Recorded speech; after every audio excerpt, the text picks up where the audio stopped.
the bullseye. She waited for the young man's skinny face to register that he understood. She felt certain the other employees and the two patrons would understand as well. The bank did not retain an armed guard because an independent study had determined guards were less cost-effective than video cameras. After today, no one in this town would see Lucy's face again, so video cameras didn't worry her.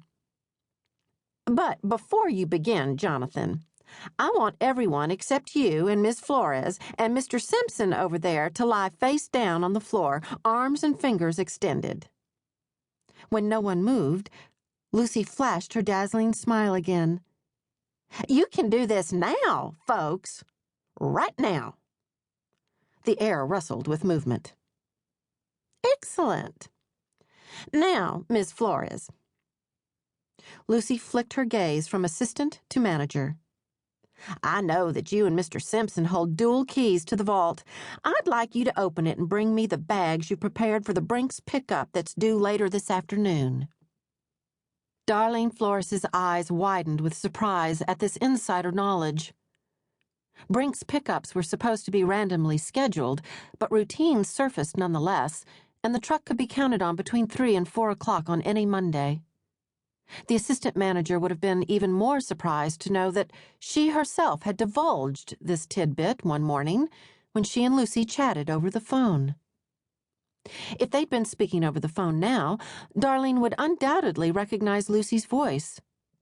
During the past few years, they'd chatted often, usually about bank business. Lucy Ames worked in the wire room of Texas Citizen's main office, communicating at one time or another with all the branches to verify wire transfers. "You can omit the change bag," Lucy told Darlene Flores. "Too heavy, and the bursitis in my shoulder has been frightful lately." She waved the gun a fraction. "Go ahead now. Let's get this over with so we can all relax and go home." The entire transaction took less than 2 minutes.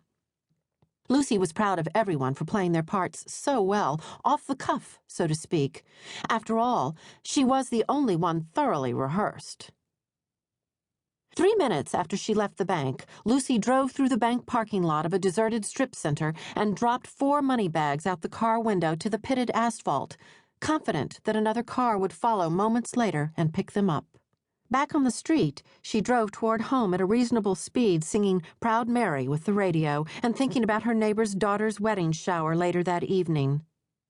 Lucy had promised to bake her famous gin fizz cake. A regrets note, claiming a migraine, would travel with the cake by messenger, while Lucy headed to a new life.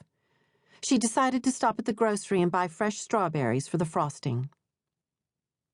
When blue and red lights flashed in her rear-view mirror, Lucy was only mildly alarmed. She hoped this wouldn't happen, but she was prepared. A second police car turned on its siren ahead of her. A third flanked from the left, forcing her to the curb. So many. So soon. One of the bank personnel must have triggered an alarm, although Lucy felt certain she would have noticed. She picked up the .38 she'd laid on the floor mat. Her temples dampened with perspiration. This part of the plan wasn't nearly so well rehearsed as the actual robbery, but Lucy knew her role. The gun shook in her hand as she stepped from the car. A wall of blue encircled her, patrol cars parked at odd angles, police officers aiming their sidearms from the cover of metal doors or fenders.